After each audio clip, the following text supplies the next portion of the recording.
Hey, really quick, before we get into the podcast, we aim to bring you the most practical, impartial advice in cybersecurity. So if you like what we do and you want to help us out, please follow us on whatever platform you're listening to us on right now.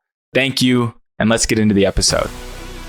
If you're the smartest person in the room, you're in the wrong room.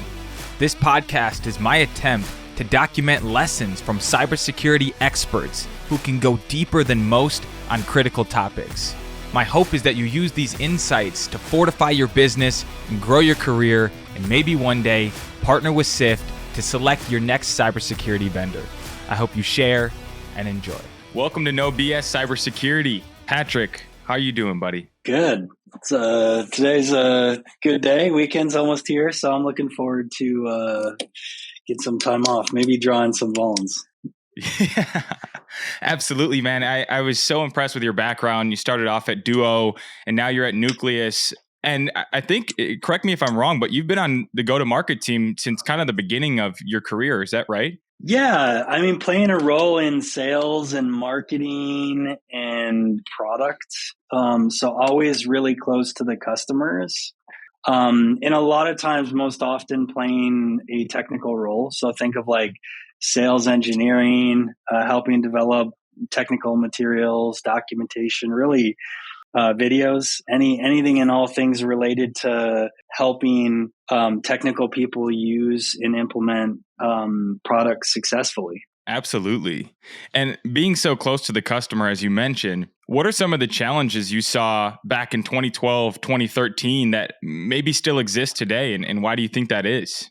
Well, yeah, actually at that time, I was at Duo, and probably the biggest challenge was people overcoming using a cloud service. Reality was at Duo Security, we were a layer on security control, and we were actually the first cloud service most organizations had ever used. So you didn't have like file sharing, you didn't have Office 365, you didn't have all these things. And that was only a decade ago, right? Yeah.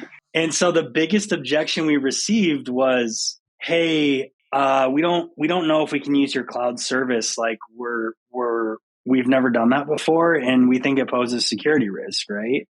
And you're a security tool, so it's kind of interesting. But most of that can be broken down in the fact that like they just didn't understand it or how it would work, and they needed simple ways to understand."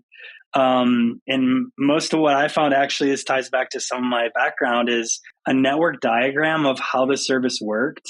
A picture, right? Solved like 90% of the issues. And then really good documentation as well.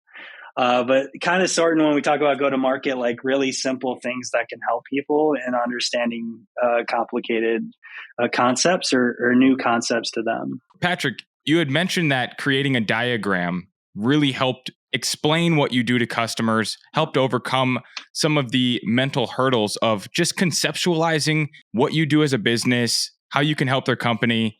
I mean, going a little bit deeper down that rabbit hole, why do you think it's so difficult for SMBs, for large enterprises across the board to evaluate security tools?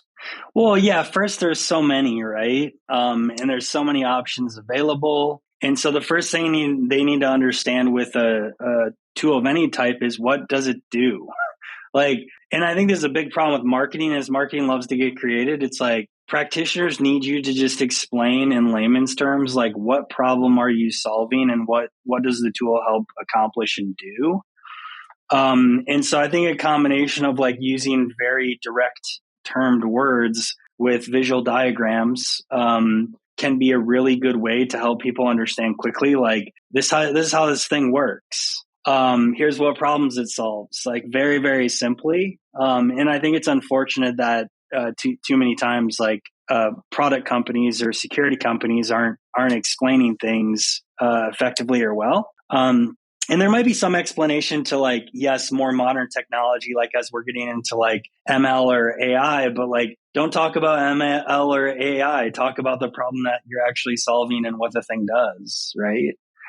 And I think those are really, really important things to think about as it relates to talking with security practitioners when it comes to new tools. Yeah, it's very important to understand your audience, right? To speak to your audience in the way that they want, right? It seems so obvious, but to your point, there's 5,000 companies and 5,000 marketing teams are all doing it differently, and the customers not left off any better. And that really sucks about the market. And I think a big piece is that the market is traditionally underserved in terms of cybersecurity, because the vendors are all saying, hey, we can solve all your problems with the silver bullet. I mean, how many companies have you seen that are out there actually saying, hey, we just solved this specific problem for this specific customer. We're not the silver bullet, but we can help you out. I mean, are there any honest companies that are just speaking truth? Yeah.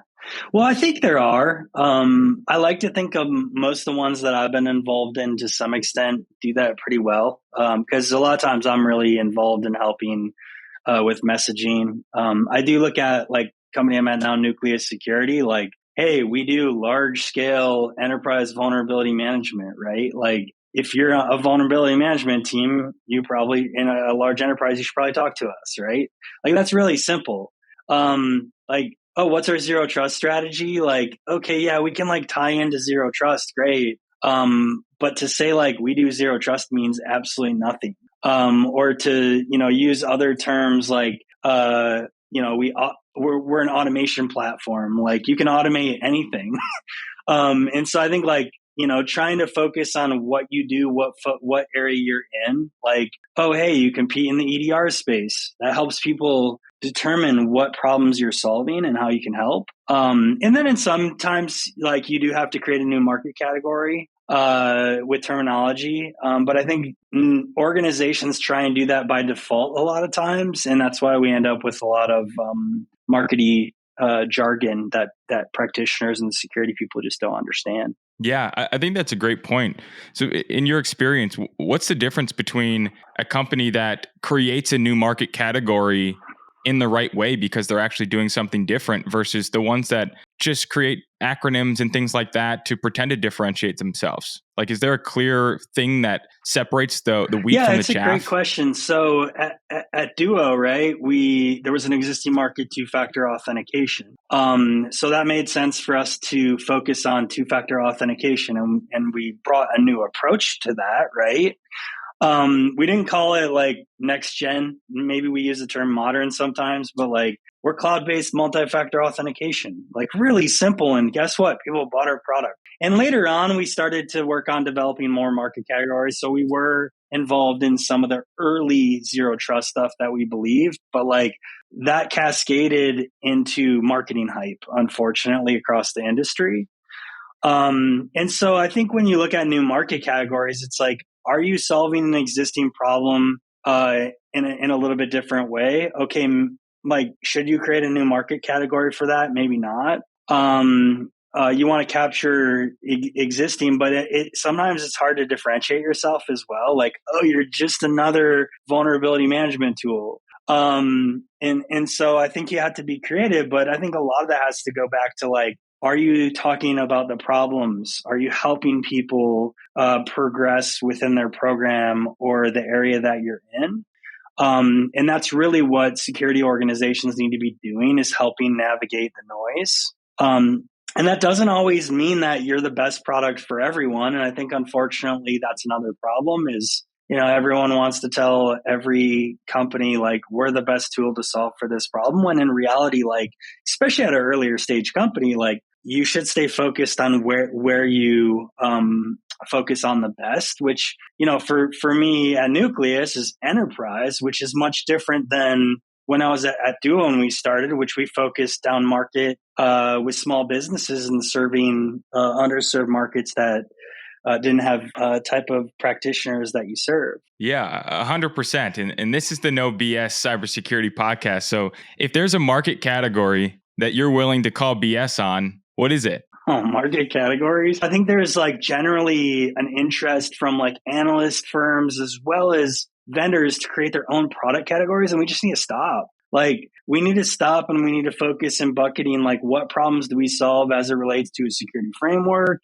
What does the tool actually do? And stop focusing so much on new market categorization or creation. I think I was a part of helping market zero trust when we got acquired by Cisco. And I think that like once Cisco picked it up and we got the strategy out, like all the other dominoes fell in the industry. And I think like, unfortunately, like I hate this aspect that every security company copies every other security company and trying to be in the same category. It just kills me. Or trying to create new categories together. So I don't know if I have a top, favorite one I don't like. I just dislike genuinely like the continuation of the behavior at scale, which makes it hard for buyers. I think generally speaking, a lot of times marketing teams are not well equipped with knowledge. And so they want to get on the hype bandwagon. They follow what other people do. So a good example of this is CrowdStrike and their race cars and how everyone else started sponsoring race cars. After CrowdStrike did it, was SentinelOne, it was Microsoft. It's named first every EDR vendor and now every other security vendor that has a Formula One race car, it seems like, right? Do you have any idea on why CrowdStrike sponsored Formula One to begin with? I don't. I have no clue why they did that.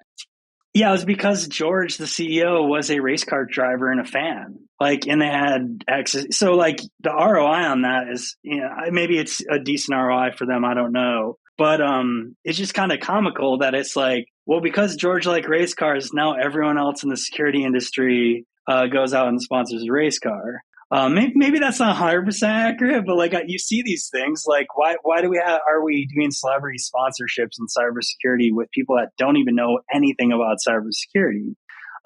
So I think generally there is just a culture that we see that in the marketing side tends to follow everyone else's lead, and I think it tends to lack with the fact that go-to-market teams, sales and marketing often lack the knowledge and experience in technical aspects. And so, they just start running their mouth like everyone else and doing the same things because they think that's what works. Yeah. How many of those companies do you think talked to a group of customers before they made that decision, right? And how many marketing teams are talking to security practitioners and saying, hey, how do you guys want to buy? How do you want to discover new products and new technologies? Like, are they having those conversations, do you think? Or is it just follow the leader? I think most of it's follow the leader. I think the good companies are doing market research, right? But I don't think as many as you think. I think a lot of them are following what other people are doing.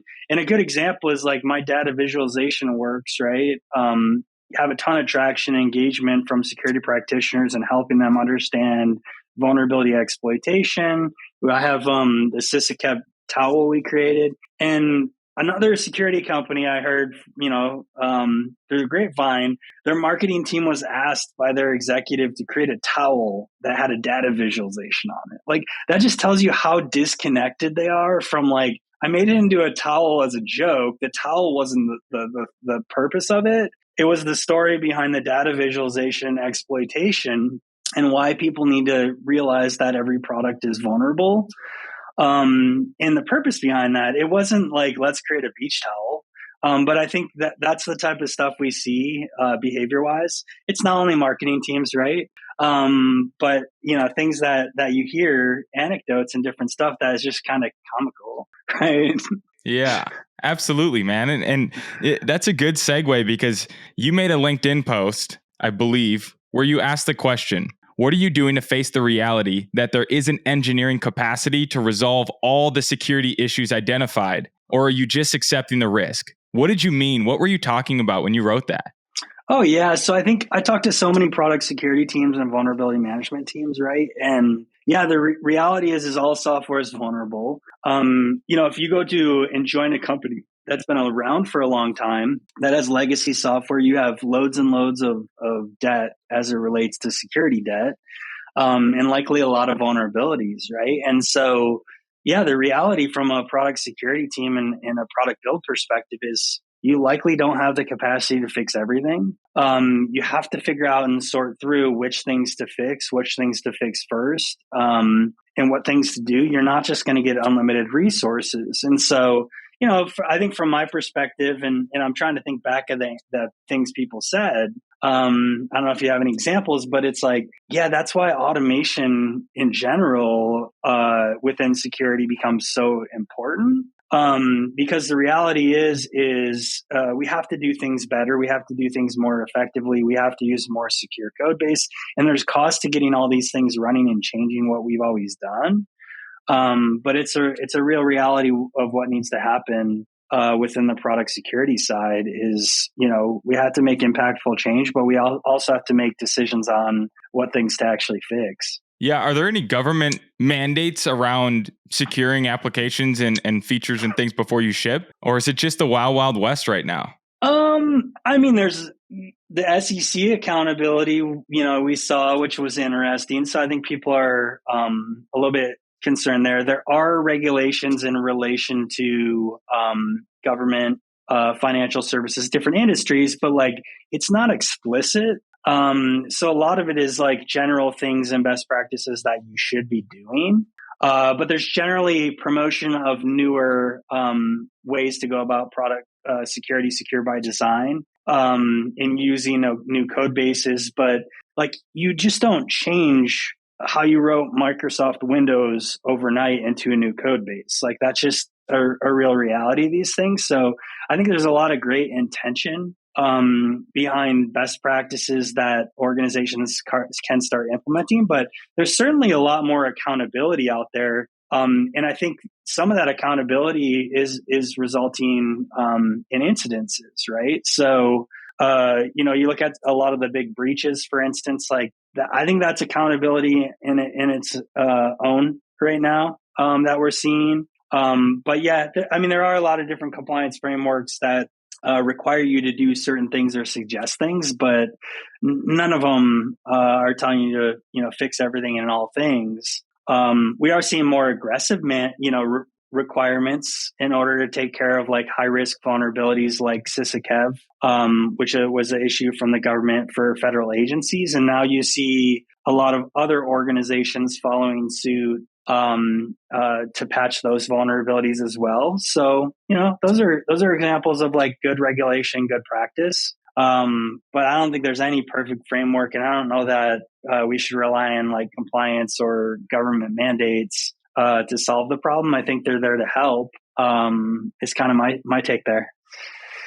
Well, I think getting the basics right first. I do think that peer groups, security frameworks, you have to build a good, foundation, and there's many different things that you should do. And so I think, NIST has some good intentions with their frameworks that they've built. But I think generally speaking, like continuing to decide where you're at from a maturity perspective. In the vulnerability management space, SANS has a VM maturity model, which is great. And then there's just a lot of security frameworks out there that you could leverage and use as well. So I think baselining yourself, and then, I think there's just like necessities, multi-factor authentication, how are you patching and doing vulnerability management, looking at misconfigurations, how things are configured, least privileged access. But yeah, probably one of the favorite things I saw, CISA issued, I think was like the top 10 misconfigurations, recently. Or something of that nature. I don't know. I covered it and made it into a one pager. But I think really like reassessing yourself on the things that people are getting owned on, generally are like a good place to start, if you don't know where to start, and make sure you're doing the things not to get owned. Yeah, 100%, man. And it feels like no one knows where to start. Like that seems to be a big problem. Is cyber is continuing to accelerate.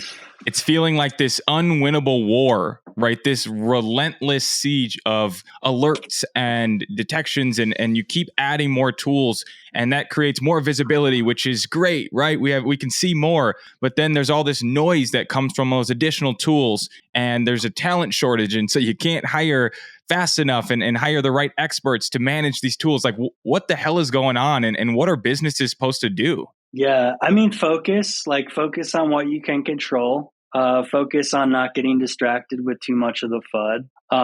It's like, yeah, I'd love to tell everyone, come buy, like, you need a new tool, you have to buy Nucleus today, tomorrow, whatever. I think the reality is like it depends on where you're at and what's a priority to your organization and maturity of your organization when you're considering different tooling. But I would say and emphasize it's like first taking a step back and looking what controls that you have in place as it relates to some of the common cybersecurity frameworks out there, looking at actual threat, actor data. I think like good example is like go read the M-Trends report, go read the DBIR. Like it's pretty straightforward. Credential compromise, misconfigurations, vulnerability exploitation. Looking at your attack surface externally is also a great place to start because that's where people are going to enter in. That usually is things like vulnerabilities that are being attacked or high risk, credentials and misconfigurations. So I'm deducting down to some really fundamental basic things, but that's kind of the real reality, and that sprawls out as well. So I think living in this space for over a decade, it's pretty much the same. And it's kind of troubling that you see the same types of attacks continuing to work. I think the adversaries are getting more sophisticated as well. But yeah, try and do the fundamentals and grow your maturity in each area of discipline and use the tools you have at hand and, automate as much as you can, things like patch management processes. Are put a great first way things to first, reduce the right? amount. Yep. Yeah, but I have a question that I've been asked before, and I want to ask it to you. If we can identify all of these vulnerabilities, why is it so impossible to clean them up? Why can't businesses get to zero? Why is it this constant barrage of vulnerabilities that are open and they can't get through everything? What's the roadblock? Yeah, so, well, I think first off, only, between, I think, 2 and 10%, depending who you ask, of vulnerabilities are ever exploited, right? So it's really important to focus on, what is exploited or what could be exploited. So things like threat intelligence are important, but the reason why they can't all be patched is, first off, like patching wasn't inherently an automated process. So if you look at the history, of patching, normally you would apply a patch manually. And most organizations have applications reliant on software that when you patch it could cause outages within that business. It could cause functions to not work. So especially as you get into larger organizations, unfortunately, there's a real reality of things like change control and processes to assess. And so the thing is vulnerability exploitation wasn't as pervasive 3 or 4 years ago or 2 years ago as it is today. So you had a lot more time to patch and try and focus on the right things. But more recently, like these attacks are becoming automated very fast, very broad, right? So it's how do we go after as much of the low-hanging fruit by these threat actors as possible a lot of times. And then depending on your risk tolerance, you have targeted attacks too. But that's a real reality is like, well, we have to change to how we've always done things in relation to patch processes and vulnerability management processes and move to automate first as much as we can, but you're still not going to catch everything. And you won't be able to patch a lot of stuff is the real reality. So how do you focus on the things that matter most? How do you get patches in place where you can? But also how do you get mitigations in place where you can't? There are a lot of scenarios where you have to accept risk or you have to put other mitigations in place because it's just not feasible, or there's maybe not even a patch available that will solve the problem. So I think a lot of it involves just the complexity of software updates, patching, in vulnerability debt in general. That is a real reality, and some of that it does involve legacy software, how we've always done things, but also the pervasiveness of now we have many different types of assets. We have cloud, we have on-premise, we have distributed environments. So it's just super complex now and hard for people to wrap their heads around. Hey, it's James here. Really quick, well done for making it to the midpoint of the episode. If you're enjoying what you're hearing, remember to give us a follow. And if you're really enjoying it, please drop us a review. We'd really appreciate it. Thank you. Now let's get back to the episode. It sounds like it. And you've mentioned automation a few times, and you're talking about threat actors using automation and saying that businesses need to use automation. I mean, are we moving into a future where there's going to be basically AI cyber wars happening? Like, is that the trajectory, or am I way off here? Well, I mean, I think cyber warfare has been happening for years. It's just becoming quicker and faster, whether it's through artificial intelligence or not. Frankly, I think a lot of the attacks are not AI driven. Most of the attacks aren't. I don't have data on that, right? But I do think that AI is a tool that can be used to do things quicker, faster, right? I use it every day for different tasks and different functions and different things. So, I think that the AI risk is more one, I think from my perspective, people might see things different, that like it allows people to move quicker, faster than ever. But generally speaking, the automation I'm talking about is like, yeah, you're grabbing scan data or you're scanning the internet and you're hitting and doing exploitation very early on in a vulnerability's life cycle, or even pre known vulnerability known as a 0-day. And so that just increases the severity and importance of organizations taking action quicker, faster. And just this week, I think it was interesting. The Australian government issued one of the first guidances that I've seen that they're recommending patching externally facing vulnerabilities in their Essential 8 guidance within 48 hours. And they're not saying business hours, right? And they're not saying like anything known, exploited, or critical. And then critical is not defined. So now we have this ambiguity of what is critical. And if you use CVSS base scoring, like, oh man, good luck trying to patch everything within 48 hours. So I think like there needs to be a lot more clarity that we develop around that. But yeah, generally speaking, we are not going to see things slow down. We need to get more automated. I think people that are building products need to build in automation to update products and not have impacts to other things while they do that or think about it. But there is a huge shift in culture change that we're seeing that's going on right now. That's really hard for people and organizations to stomach. Mm-hmm. Yeah. And I see that probably continuing for a long time. I'm curious, how does Nucleus think about vulnerability and why does it exist and why did you join? Yeah.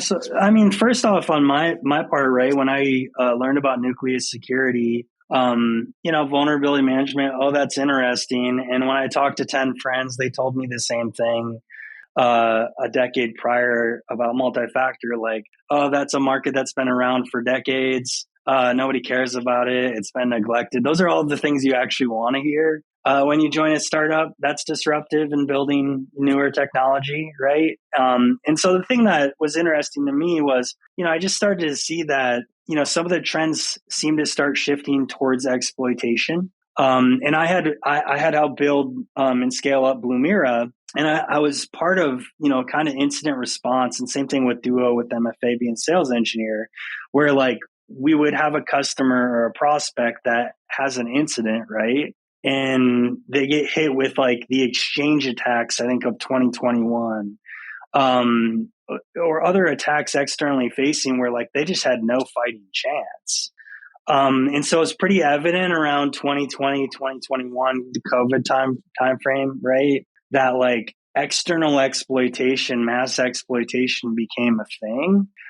I think we had it a few times before with like Heartbleed and maybe some others, but like not at the speed and the level in which we saw with the exchange attacks and then Log4j. And so, yeah, I think for me, it's like I kind of saw something was changing. It seemed like it felt like things were right in the right timing. And then the founders just hearing, their background and story coming out of the federal space and doing vulnerability management for a long time and wanting to help organizations do it better and doing it that's really focused on large scale automation and threat intelligence first. And all those things kind of culminated to me being like, yeah, let's go. Let's focus on this new opportunity and spend time in the vulnerability management space. Yeah. What is Nucleus doing different When you have conversations with customers and they think, of course, they come into that conversation, they think you're just like everybody else. What do you say? What is the differentiator for Nucleus? Well, I think a few things first, right? Is like, okay, where do we focus our effort? Like large scale enterprise organizations, right? That tend to have, tens of thousands, hundreds of thousands of employees. So first off, it's like being able to aggregate and normalize and automate the ingest of all that data and getting all the asset and vulnerability intelligence into a single space. We do very well, and we do it very fast and quick. And then we layer on threat intelligence, and we partnered with Mandiant. So every customer gets visibility into that. We have Kev, other things. But really, I think in relation to the automation side, it's like really quick time to value of getting all your data and seeing it, being able to really focus on the practitioner and how you're going to push out this information across your organization and your teams, and then giving them each access to what, pieces of technology they own. Because the reality is that large enterprise, like the vulnerability management team is just a facilitator. Like, hey, I have this data and this information. It tells you that there's some vulnerable things, but ultimately it's the teams that own the patching that need to take action on that. So you can only advise. And so that's what we do really, really well. And we built things, something called asset group access controls that allows you to push out the information and allow people to get access to their assets, that then they can see all their vulnerability and all the risk, and they can take ownership over that. So that's really what needs to happen in vulnerability management, is pushing that responsibility out and over. Not only responsibility, but most people don't have visibility into this stuff, right? And so that's the challenge, is like vulnerability management, the visibility of the risk and the vulnerability and the threat needs to be accessible throughout the whole organization with anybody that owns a system. So those in some ways, I'd say, are some of the differentiating factors with Nucleus. I could probably go on and on, but really intimately understanding the problem and building tooling to support at large scale. Yeah. Is there a way to quantify risk into dollars and cents for, let's say, a CEO of an organization? He's not going to really care about the cyber risk and all the technical jargon. Is there a way to get a snapshot that says, hey, we've got 6 million in risk, and if we spend 1 million on these 3 solutions, we'll be able to reduce that to 2 million in risk? Like, is there a way to do that? Yeah, there technically is. There's organizations that do risk quantification. Pretty normal business practice. I'm not saying that it's bad. I think that sometimes people want to risk quantify threat, and unfortunately, like that's not how threat actors work. So, a good example is I talk to product security teams all the time. We want to risk quantify patching our vulnerabilities and do it based on a dollar value based on our product revenue. Well, hey, maybe this product doesn't have that much revenue, but like all of a sudden a product that's in thousands of customers' environments has a vulnerability that's being exploited, and you choose not to patch it because your risk quantification dollar value was too low. Like, good luck, have fun with the SEC. So I think I would say I'm not opposed to risk quantification. I just think you have to be very careful in trying to use that to replace like fundamental, basic, like intelligence-led decisioning and prioritization to fix things.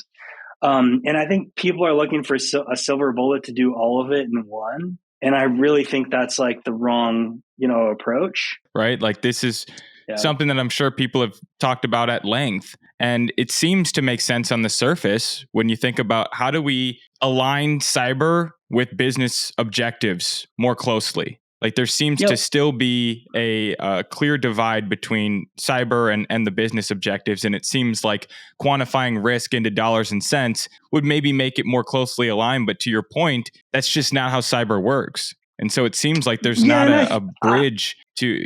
Go ahead, please. I think there's a balance, right? Like, I think doing it from a high level perspective of like, how do you bucket things? How do you determine things that you just have to do versus things that you might want to quantify? And I think that too many times that gets blurred, right? So I don't want to say I'm opposed to risk quantification. I just think when we're getting down to a vulnerability management level and doing it to vulnerabilities, there tends to be this analysis that like we're going to use that now to make all our decisions, and all these high risk threats get overlooked because that number spits out, and it doesn't tell us we should take action because it's not that much money. But I think like, yeah, it's impossible, maybe not impossible, but it's hard to understand that a threat actor might use something that's exploited that might not be in your risk quantification formula on impact, right? And the next thing you know, you're just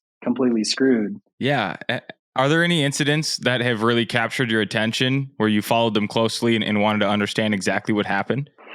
To be honest, I look at the trends in regards to instances, but I try and not jump on the ambulance chasing wagon and consume every piece of data. There's so many incidences. There's so much going on. And like, yeah, it's interesting to see the trends as far as how they're caused, like initial attack vector, what other techniques they're using. But like, I'll leave like the incident response IR firms like Mandiant, the DBIR, and I get insight from communicating and talking with those orgs too, over time and different people. But I think it's like, man, so much of it is sensational. It's the same thing the last decade. I mean, I could tell you over and over again, phishing, credential compromise, vulnerability exploitation, human error, misconfigurations, right? So, same record. Maybe, some things changed because now we use cloud.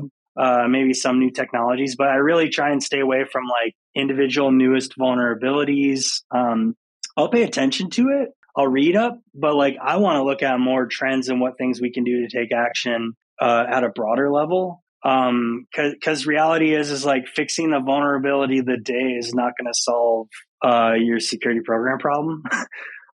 You should have an IR retainer, and you should be ready and know that you are going to get owned as an organization, right? Like those things without question, or you're going to have an incident, right? Maybe I should clarify how I say that, but those things are likely going to be true. So just plan for them and have some aspect of engineering capacity to do rapid response. Have a process for those different things. Have IR, have your insurance firm, legal, all that stuff on standby. But in the grand scheme of things, like we have to stay focused on building better disciplined cybersecurity hygiene and cybersecurity programs. And that's what I emphasize to most people overall. Yeah. Why do you think that is? Why is it that you believe every company at some point is going to experience a breach? I mean, look at the track record. Maybe, yeah, breach, terminology, but like everyone's experiencing incidences left and right. Like I've lived in the trenches with the, the city that gets ransomware owned, or the hospice hotel or whatever you call it, or healthcare retirement place that gets owned with a ransomware attack or their Exchange server.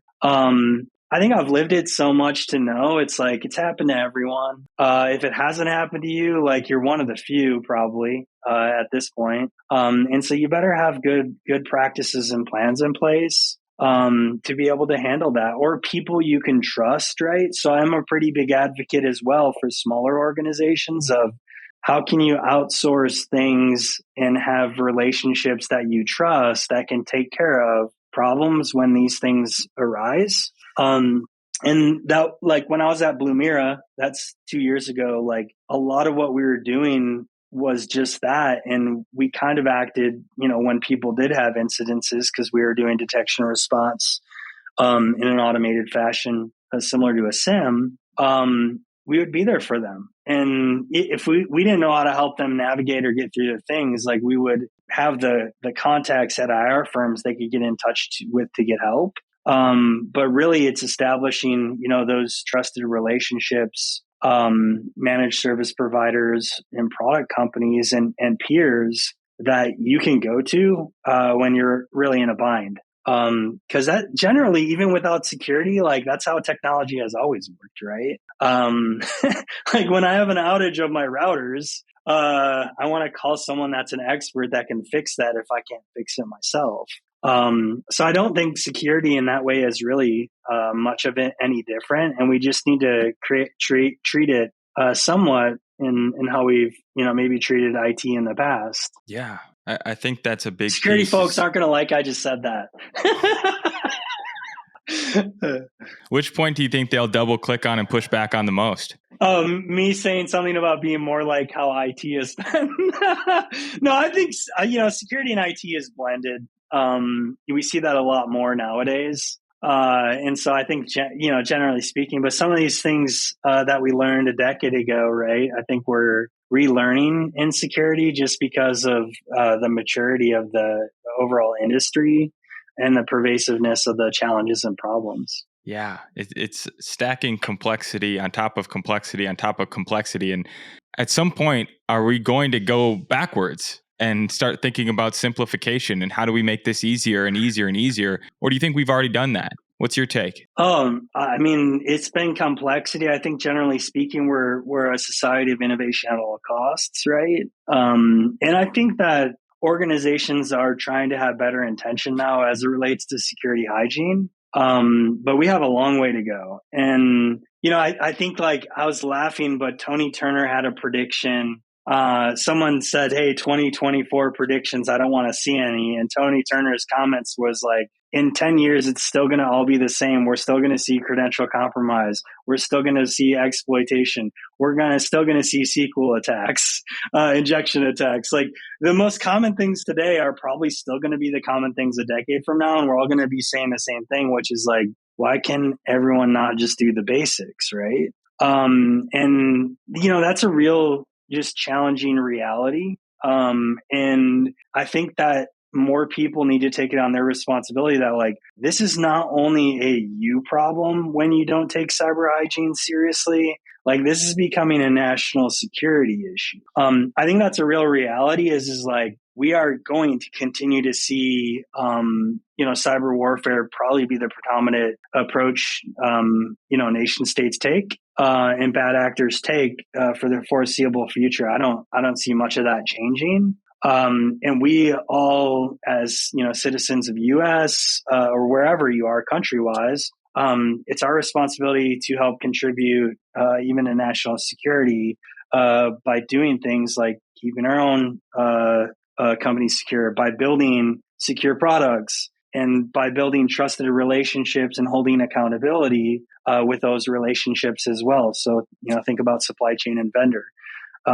So I don't know. Those are some of the things that cross my mind as important that we need to be taken pretty seriously. Yeah, I mean that was wonderful, and I think anyone that hears that it's going to resonate because it is a challenge that everyone needs to tackle, right? And there's so many, especially in the small businesses across the country, there's so many people who are overwhelmed by even the thought of cybersecurity, and yeah. I feel like there needs to be a change and there needs to be a hand that reaches out to these people who don't have a PhD in engineering, right? They're just somebody's mom or dad that is working on a business and it's successful and they want to provide for their family. How do we help bridge the gap for those folks who aren't part of the cyber community but need to be thinking about it? What do we do? Yeah.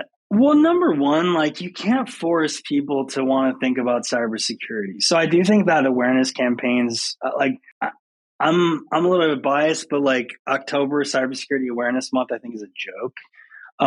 Sorry for those of you marketers. Like this is another thing. Actually, that's probably like my number one thing that now that we talked about it earlier is like Cybersecurity Awareness Month. I was like, I am not participating in this. And I don't think it's the worst thing in the world, but I think everyone tries to jump on the bandwagon, and it's like we're all yelling to each other. Like it's all security people being like, security, security, security. Like, no, like the challenge is the reality is not a lot of people care. People aren't going to change their behaviors. We need to build secure products. We need to bring products to market that have secure by default controls so that you have to use MFA. It's not a choice. So that you have to use updates and it's automated and you don't even know. So I think from my perspective, like that's the thing is when we're talking about small business and consumer, like the aspect of ensuring that the things that they're adopting are secure by design, by default, becomes incredibly important. Unfortunately, like I don't know that that problem is going to go away anytime soon. And so, it's funny. I'll be like, I have to be careful what I say, but I'll walk into an office and just see a list of passwords on a wall still, right? So that's just a real reality that I think like people's behaviors are not going to change. Unfortunately, we have to change for them what they're doing and what things we're interacting with, which is making sure that the things we build are secure and secure by design and secure by default. All this stuff, unfortunately, like I don't mean to be a skeptic, but like I've lived it long enough to know that we have to continue marching the good march, promoting, best practices, getting organizations focused on the right things, and automating as much as we can for them, just generally speaking, not only vulnerability management, but everything that needs to get done. So people have to do, less, and can focus more on things that are more valuable to them or their organization. The last two pieces that you just walked on or just discussed, I think are so important. And I'm so happy that you talked about those things because these small businesses, they need help. But again, we're not going to change the behavior of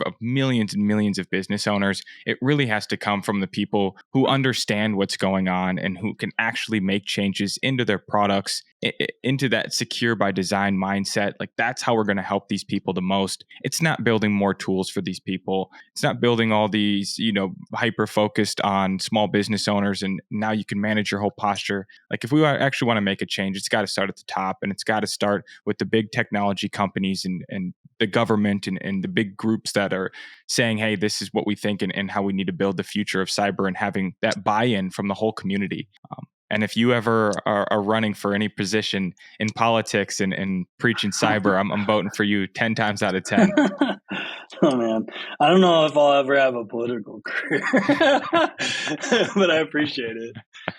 Well, amazing. Patrick, for the folks that are listening, where can they find you? Where can they learn more? Yeah, easiest place is LinkedIn, Patrick M. Garrity. You can connect with me there. And I'm very accessible. So you send me a connection request, happy to always connect and talk in regards to vulnerability management, exploitation, cybersecurity, really anything. So feel free to reach out if you have any questions. Amazing. Patrick, thanks so much for the time. No BS Cybersecurity is brought to you by Sift.ai. Remember to subscribe wherever you listen to your podcasts. On behalf of the team here at Sift, thank you for learning with me.